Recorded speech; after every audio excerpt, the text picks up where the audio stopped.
Okay, well, Abhilash Narayan is joining us, Senior Investment Strategist, Group Wealth Management at Standard Chartered Bank. Abhilash, good to have you with us here. Thanks very much. I can tell you that here in India, no one really cares about the Fed, at least not this week, although you have the FOMC meeting lined up. And of course, that is only temporary because of what's going on here locally, Abhilash. But the market action in the US, right? The NASDAQ is rallying on big retail stocks like Tesla are bouncing back strongly. Bitcoin is up very sharply. This is a bit of a risk-on phase. Will this last? Your opinion?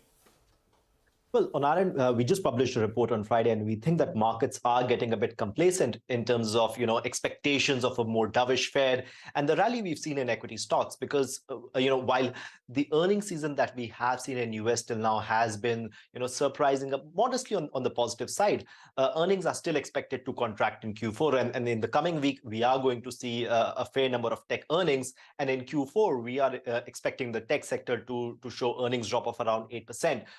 When you combine that with the Fed, and we think that the Fed will be more hawkish than what the market is expecting right now, we see that there is a realistic risk of a consolidation or even a pullback in the global risk sentiment. So we would recommend locking in some of the recent gains for some of the US and European equity exposures, which have rallied quite sharply in the past few weeks.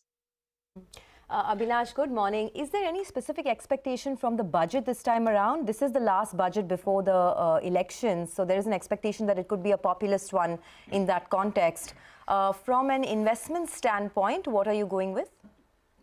Well, you guys are probably following the budget more closely, but from our perspective, we think that the budget will still be supportive of growth. It will still be expansionary. The fiscal deficit is likely to be lower than what we saw in the past year, but it's still going to be, elevated from historical perspectives.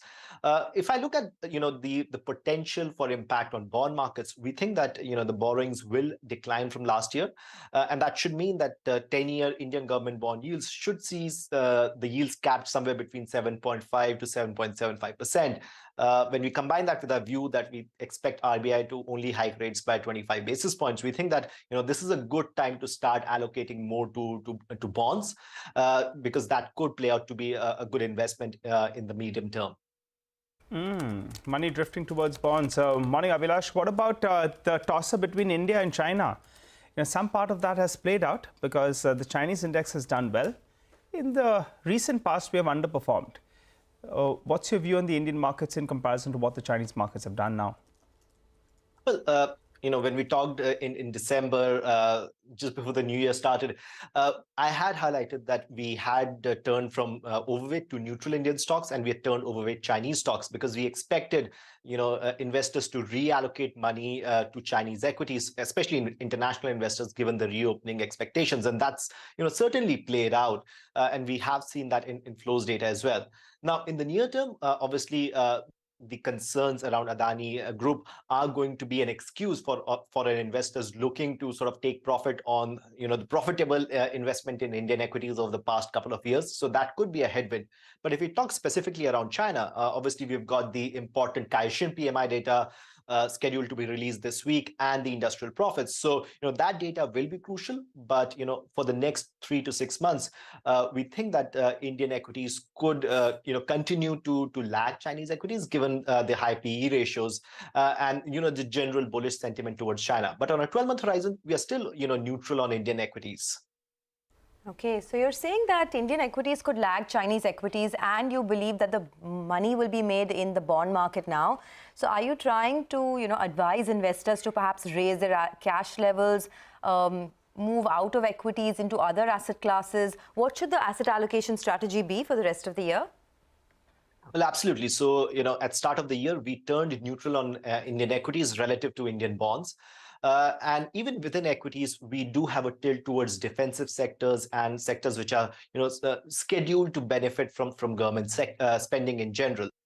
And one of the key reasons for that is, regardless of what's going on in India, and we do expect a strong growth in Indian economy, we think that global economy will weigh on the broader stock markets, and we are assigning a 75% probability of recession in both US and Europe over the next 12 months.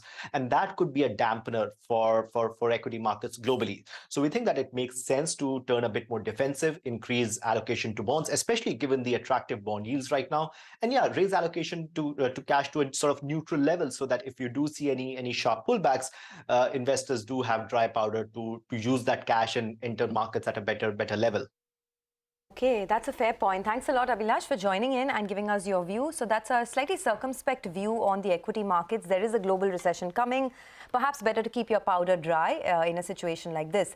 Let's slip into a quick break. Lots coming up. There is that big Adani Group interview as well lined up at 8:30. So don't miss out on that. And our list of top 10 stocks lined up from our entire research team in a bit.